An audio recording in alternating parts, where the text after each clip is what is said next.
Visakha mayor పీఠం మీద గత 2 నెలలుగా నడుస్తూ ఉంటే రాజకీయ పరిణామాలకు ఇవాళ తెరబడింది.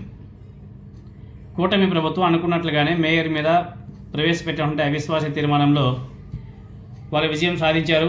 యాదవ సామాజిక వర్గానికి చెందినటువంటి గులగాని హరి వెంకట కుమారి గారిని మేయర్ పీఠం నుంచి దింపేశారు. చాలా బాధాకరమైనటువంటి విషయం. ఒక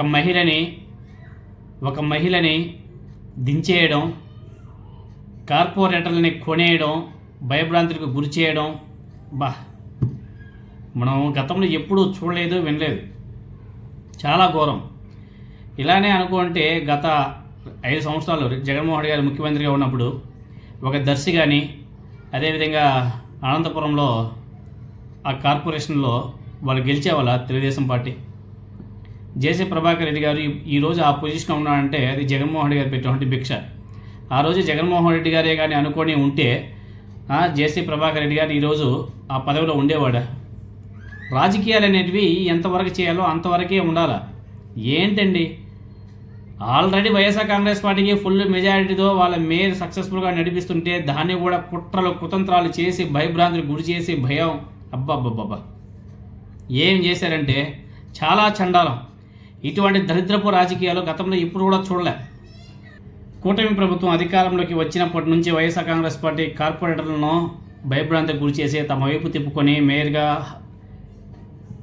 హరి వెంకట కుమారి గారిని 4 ఏళ్ళు పూర్తి చేసిన తర్వాత అవిశ్వాస తీర్మానం ఇచ్చింది. 4 ఏళ్ళు పూర్తయిన తర్వాతే అవిశ్వాస తీర్మానం పెట్టాలనే రూల్ ఉండడంతోనే ఇటీవల నోటీసులు కూడా ఇచ్చారు. దీంతోనే గత 3 వారాలుగా అధికార పార్టీ విదేశాలకు తమ కార్పొరేటర్లను తరలించి క్యాంప్ పాలిటిక్స్ కూడా నిర్వహించారు. దీంతోనే ఇవాళ జీవీఎంసీ ఇన్ఛార్జ్ కమిషనర్, జిల్లా కలెక్టర్ అధ్యక్షతన జరిగిన సమావేశానికి కూటమికి 74 మంది సభ్యులు సపోర్ట్ చేయడం, వైఎస్ఆర్ కాంగ్రెస్ పార్టీ సభ్యులు ఈ సమావేశాన్ని బహిష్కరించడం, అవిశ్వాస తీర్మానం గెలవాలంటే 74 మంది సభ్యుల అవసరం కూడా ఉంది. ఆ బలం కూటమికి రావడం, ఈ తీర్మానంలో కూటమి విజయం సాధించిందని చెప్పేసి చెప్పడం, ఒక విధంగా వాళ్ళకి అడ్వాంటేజ్ అవ్వచ్చేమో, వాళ్ళకి సంతృప్తి రావచ్చేమో, కానీ వైఎస్ఆర్ కాంగ్రెస్ పార్టీకి మాత్రం చాలా బాధాకరమైన విషయం. ఇక్కడ మెయిన్గా ఒక 2 క్యాండిడేట్స్ అయితే వైఎస్ఆర్ కాంగ్రెస్ పార్టీకి బాగా దెబ్బకొట్టారు. ఒకటే తిప్పల నాగిరెడ్డి గారి కుమారుడు వంశీ అనుకుంటా ఆయన పేరు, నమ్మించి మోసం చేశాడు.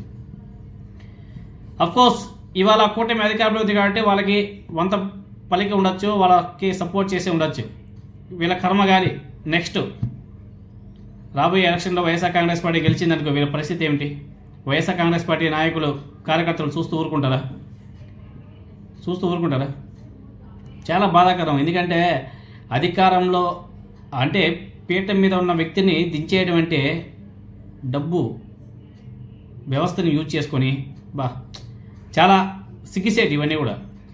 జీవీఎంసీకి 4 ఏళ్ల కిందట ఎన్నికలు జరిగితే మొత్తం 98 వార్డులకు గాను వైఎస్ఆర్ కాంగ్రెస్ పార్టీ 58 వార్డులు గెలుచుకోవడంతో మేయర్పేట మీద 11వ వార్డు కార్పొరేటర్ గులగాని హరి వెంకట కుమారి గారిని కూర్చోబెట్టాడు జగన్మోహన్ గారు. బీసీ సామాజిక వర్గానికి చెందినటువంటి మహిళనేసి కూటమి అధికారంలోకి వచ్చిన తర్వాత తెలుగుదేశం పార్టీ, జనసేన, బీజేపీ పార్టీలు వైసీపీ కార్పొరేటర్లను తమ పార్టీలోకి చేర్చుకున్నారు.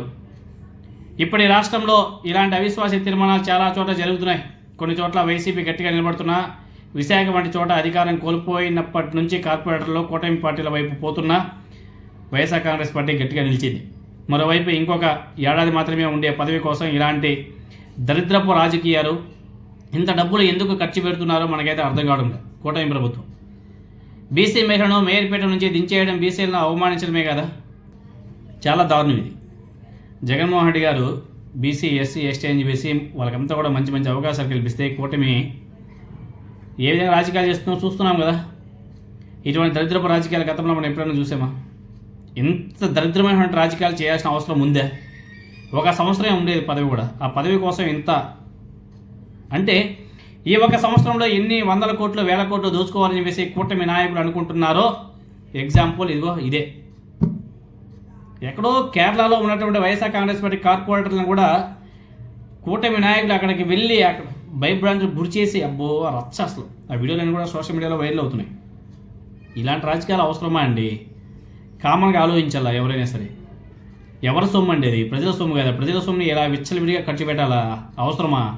ప్రజలకు ఏమన్నా మంచి చేయండి అయ్యా మహానుభావులు అంటే ప్రజల సొమ్ముని ఎలా దుర్వినియోగం చేస్తుంటే ప్రజలంతా కూడా కొంతమంది అయితే చప్పట్లు కొడుతున్నారు, అభినందిస్తున్నారు.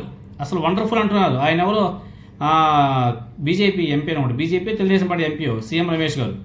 ఆయన అయితే కూటమి ఘన విజయం, కూటమి పార్టీ ఏదైతే కూటమి యొక్క ఏదో చెప్పుకుంటున్నాడు ఆయన, కూటమి సాధించినటువంటి విజయంగా ఆయన గొప్పగా చెప్పుకుంటున్నాడు. ఏందయ్యా విజయం? డబ్బులు పెట్టి కొనుక్కొని మీ వైపు తిప్పుకొని గెలిస్తే దాన్ని ఘన విజయం అంటారంట. సీఎం రమేష్ గారు ఎంపీ, మళ్ళీ ఆయన మెంబర్ ఆఫ్ పార్లమెంట్ ఆయన. ఏంది మరి ఇటువంటి రాజకీయాలు అవసరమా? ఈరోజు మీరు అధికారంలో ఉన్నారు కాబట్టి మీరు ఏం చేసినా నడుస్తుంది అనుకుంటారు. రేపనే రోజు అధికారం కోల్పోయినప్పుడు మీ పరిస్థితి ఏమిటి? ఒకసారి ఆలోచన చేసుకోవాలా, ఇటువంటి రాజకీయాలు చేయడం అవసరమా?